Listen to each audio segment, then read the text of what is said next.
What is up, guys? Evil Ghost Arm here today, and today I have for you a video where we're going to be going over the different things you need to do to start getting ready for your gunner when it comes out in just under 2 weeks now. Actually, I think we're looking more towards 10 days before the class comes out. So, if you're wanting to main the gunner and you're wanting to play the gunner, or if you're going to just want to get the gunner up a little bit and you've already played Blade and Soul, there's some steps you can take to start getting yourself ready. I mean, if you're a newer player, these are going to be kind of hard, but you could also just start saving up some of the items that I go over in this video to go ahead and get yourself ready for when it actually comes out. So first thing we're going to talk about, there's 4 different things I'm going to cover, 4 different points you can start to try and get ready for your gunner. They're going to go in increasing difficulty, like level-wise requirements, all the way up to the hardest things to go ahead and farm and get ready for. So first and foremost, we're going to talk about materials. So if you want to get your gunner all the way up into the Dawn Forged or the Raven tiers or the Riftwalk tiers, you're going to need a lot of materials. So they're all over here, and you can go through this Control I menu and check everything. To go ahead and see each tier upgrade and each blah blah blah blah blah. But it is a bit daunting to go through all of this and pick the starting and blah blah. So what I've done is I actually created a spreadsheet here. So this spreadsheet, I will put the link in the description. Ignore the red section down here. This is where all of the math takes place on the spreadsheet. And ignore this red section here because the equations don't work for Dawn 1 and Rift 2 or whatever those are. Dawn Rift 1, 2. But it does work for Riftwalk and Dawn Forge 3 though. But all you got to do on this sheet, all right, is in this yellow box section, you put in the materials you have or you're currently farming or whatever. So just keep track of your materials. And it'll tell you how many materials you need to get to the maximum. Which is Dawn or Rift 3. So the sheet only goes up to Dawn or Rift 3. So if you put in, say you have 200 soul stones, right, you're going to need a total of 1,766 more to get to that final stage. So the other thing this sheet does is when you put those numbers in, is it updates an estimated cost to go ahead and upgrade the rest of the way, as well as the materials needed for each upgrade. This is starting from, if we go back to this menu here, True Ivory Moon 10. So you get this from completing the story, so you don't need to think about it any further. So this is going from True Ivory Moon 10 all the way up to whichever tier you want. So for example, let's say I have 200 soul stones and 50 moonstones, maybe 25 Elysian orbs. All right, just to get an idea of it. So you're going to see here that the system updates. So what this is saying when it has a positive number for, let's say you want to go to Baleful 1, Baleful Seraph 1.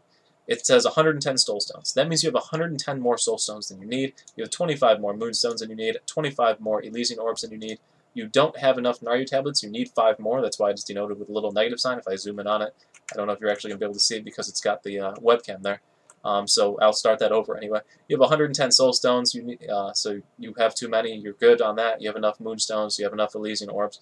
However, the Naryu tablets, you are 5 short, so there is a little minus sign there to denote that you need 5 more. And I'm trying to zoom in. I guess we'll go like this. Yeah, that's pretty cool. So now you know you need 5 more Naryu tablets to go for the Baleful Seraph 1. Your Silver Frost Transformation Stones, you need 3 more of those, 10 more Flowers of Lament. So you get the idea. And then it'll show you an estimated cost. So based on the current market prices, I'll update this sheet every once in a while with this little market price tab here, so you just got to download another copy of it. You'll see how much more gold you're going to have to spend to get this upgrade. So if you wanted to go up to, let's say, Baleful Seraph 5, you could expect to have to spend 500 more golden materials based on how many materials you have. It also tells you how many more you need. So you need 210 more soul stones, 55 more moonstones, another Elysian orb, etc., etc. So it gives you an idea of how many more materials you need for each upgrade. This won't work to go from, like, say, if you wanted to use this to go from Baleful Seraph 4 to Baleful 7. What you have to do is you have to subtract this number, the Baleful Seraph 7 number, from the Baleful Seraph 3 number, or wherever I said it was upgraded from, I forgot. That'll give you the difference on how many materials you need. So you'll need to subtract this from this, the moonstones from the moonstones, etc., etc., all the way down the list to figure out how many more you need. Sorry that it doesn't work that way to make it easier for that, but this is good for upgrading to the gunner. So once again, just put in your materials you have here, and it'll give you all this will get updated. So I'm going to reset this back to 0. The link for this will be in the description below. So all you got to do is go ahead and go to this. It's view only, so you need to go File, make a copy, and save it to your own drive, and then you can edit it however you want. To keep track of your actual materials. So that is that. So as far as the materials themselves go, Naryu tablets are the easiest to farm. So Naryu tablets drop 1 just about from every single boss in the game. Nothing to worry about there. They're just going to keep dropping. They usually go for minimum bid, so you should be able to farm those up pretty easily.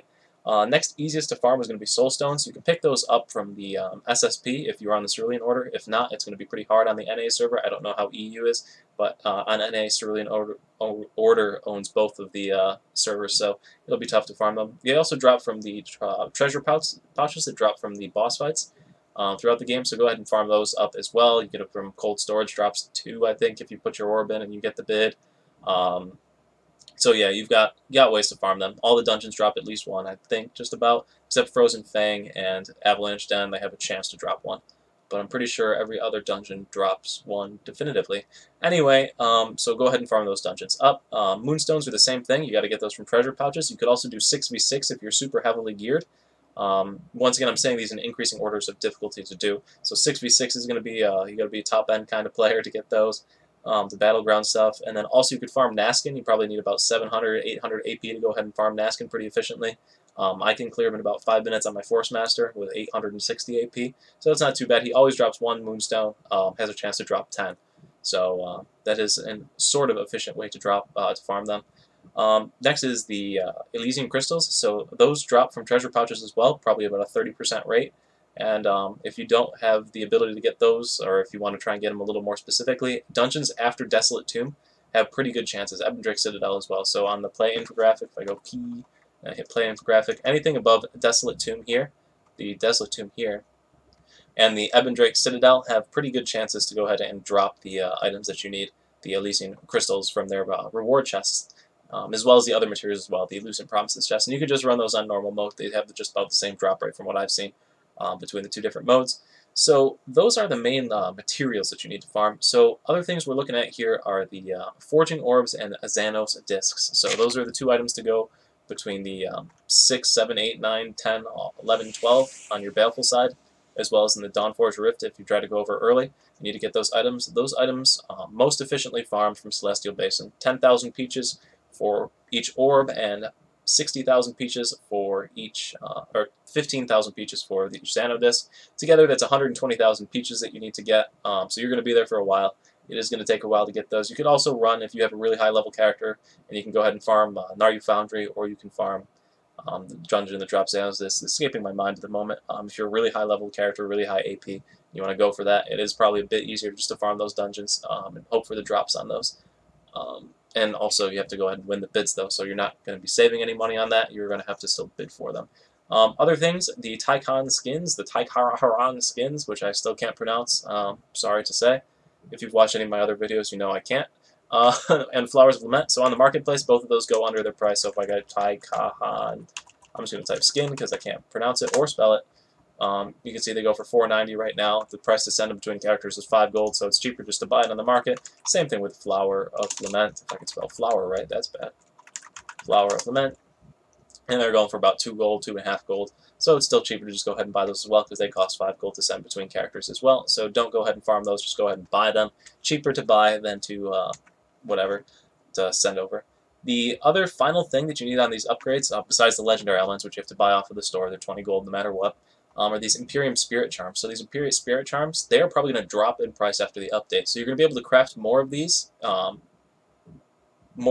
per unit of material used, if that makes sense. So they're probably going to drop below 100 gold, maybe around that 100 gold mark, I'd be guessing, whereas right now they're about 200 gold. So there's no point in buying them at this juncture. You're going to want to save some time, save some money, and wait until after the update on the 13th to buy these. I'm sure the price is going to shoot up as soon as it comes out because you're going to have everybody trying to get them, but over time the price will drop. If you're okay with sticking at Baleful 12 or Seraph 12 for a little bit, and waiting it out, then you'll be able to save a lot of money on this. So that is basically the materials that I want to cover. Next thing is soul shields. So the soul shields, you can go ahead and get 8-piece MSP saved up. So I have 1 through 6 and 8. I didn't get a 7 drop yet. So to get these, you need to exchange from the merchant inside of MSP. So if one of the little camps around the MSP area, you can exchange the flowers and soul shield farm pieces. So Asura soul shields will get, if you salvage the Asura soul shield, it gives you these green crystals, which you can then use to buy these soul shield pieces here. I believe that'll get you 1 through 3 with Asura, 5 and 6 with Desolate Tomb and Ebondrake Citadel shields, and then 7 and 8 is Naryu Foundry and above. Salvaging those gives you the pieces to exchange for those. So to buy 7 through 8, or 6, 7, and 8, you need to have completed stage 5 of the boss. So you do need to go through and get yourself into a 1 through 5 MSP party, which shouldn't be too bad on the weekends. As you can see, they're recruiting all over the place right now. So just go ahead and start a 1 through 5 on your own and hope to get enough people to complete it. Otherwise, They also do drop from MSP, so you'll probably get pieces 1 through 4 just from running the 1 through 3 MSPs, so you don't really have to worry about those. If you can get into a 1 through 4, you might get a 5 or a 6, and if you get up to those 5 and 6 ones, you'll be able to get these pieces pretty easily. I picked up the 8 on one run, and I'm hoping to pick up a 7 on another one later today. But anyway, and if you can't get them through that, and you can't get them through running the higher level dungeons, if you're too low AP to get into those dungeons, what you can do is after you get, you have to complete the level 5 first, so you got to find a party for that. But after that, you can go ahead and farm for the pieces in Celestial Basin. It's 10,000 peaches and in exchange, I think it's 20 flowers. So you can go ahead and do it that way as well to get those MS pieces. So those MSP pieces are going to be useful because you can use them as soon as you hit level 50. It'll help you breeze right through the rest of the story, as well as getting your gunner pretty well geared as far as soul shields go right from the get-go to help make dungeons easier. So that is a second thing to do if you have a little bit higher characters, a little bit easier time farming things. Alright, so next is going to be weapon chest keys. So Brilliant Silver Frost keys, right? They open up any weapon chest that you need to progress and give you your weapon that you need. So they are 52 gold apiece, which is relatively cheap compared to what they used to be. If we go back a week, they were floating around 70s and 60s over here. And if we go back a month, they had to be in their 70s and 80s. Yeah, so their price has been dropping pretty steadily as of late. You might want to jump in on these now because after the patch comes out, you're probably going to be seeing a lot of people wanting to pick these up for their gunner. So anytime you see one maybe drop below 50 gold, I don't know, that's probably a good number to go for it. Maybe pick up a key if you have some extra gold, because there are a lot of boss farms that you're going to want to skip when running on your new gunner. So some of those include, but are not limited to. There's a ton of terrible ones. So the Twisted Grimhorde Wilds is a terrible one to farm. You have to beat the Archfiend Chiron to get a box, which probably takes about an hour, hour and a half to get everybody together to go ahead and farm through it. Then you get one shot at the box. You could also run the dailies in there for 3 days to go ahead and exchange for another box. So that is a huge time sink. You're going to want a key to key past the Twisted Grimhorde Wilds boss box, unless you feel extremely lucky that you're going to be able to get it one time. So that is one you're going to want to get by. The Gloomdross Incursion is another one. Nobody likes to run this dungeon. Super slow, takes forever, and has no good gold rewards or anything on it other than the Offal of Darkness, which sometimes drops, maybe 1 in 4 billion. I've seen it once in the 7 months I've been playing this game. So that's one you're going to want to skip. The Accursed Weapon from Sogan's Lament is another one that is way towards the top in your list. If I go to the Manage Equipment menu here, Upgrade Pass, I believe it is to go from 9 to 10. I might be wrong. 9 to 10 is the Accursed Bangle. Yep, so that one is a weapon chest drop only, and it is a random drop from Asura. So that is one you just do not want to have to keep farming because it's either you get the Asura weapon or you get the Accursed weapon. And it goes back and forth. So you have a lot of time you have to spend farming that weapon, unless you already have these chests saved up from having to run Sogan's Lament earlier. Then you could try and key through them and see what you get. So those are some that I would really recommend having to skip since you don't really want to do any other, want to be farming these dungeons. You don't have anything you're going to be farming these dungeons for. Otherwise, the rest of them aren't too bad. So the Twisted one, the Ebony one are two that you're going to want to get rid of, and probably the Asura one, the Accursed one as well. So those are things to be buying keys for. So you probably need about 3 to save yourself a lot of time. If you want to pick up 5, it might save you a ton of time as well. But that is a lot of gold to have to spend for a new character that you don't even know if you're going to like it. So you know it's a higher level one that you're going to want to high risk, high reward on that. So next thing and final thing is the accessories, or are the accessories. So there are 3 that you want to go ahead and pick up. The necklace from Desolate Tomb, the belt from Naryu Foundry, and the Xanos hands to exchange for the tiger bracelet, or whichever bracelet you're going to use. So if you go to your inventory, actually I have to go Control I. So the necklace, we'll start with the necklace from Desolate Tomb. This Draken necklace is tradable, so just farm Desolate Tomb until it drops, buy it on your main character, put it in your bank, and then you can mail it to your new character as soon as it hits level 50. You can put it on. So, and then go ahead and upgrade it to the next tier to go ahead and get yourself a huge DPS boost right at the start. Next thing, same thing with the belt, and for the bracelet, since this is not tradable, it is not bound to account, unable to trade, you have to exchange it with the Hands of Xanos from the inventory. So you need to farm the dungeon, or Dragon Express, I'm sorry. You need to farm the dungeon to go ahead and be able to exchange it for this Lock Draken Bracelet chest. So you need to get the Hands of Xanos from the dungeon farming, and then you can go ahead and exchange it. So these are super high level things. You need to be really high level to go ahead and do these, but it will put you in a good place to go ahead and upgrade your character.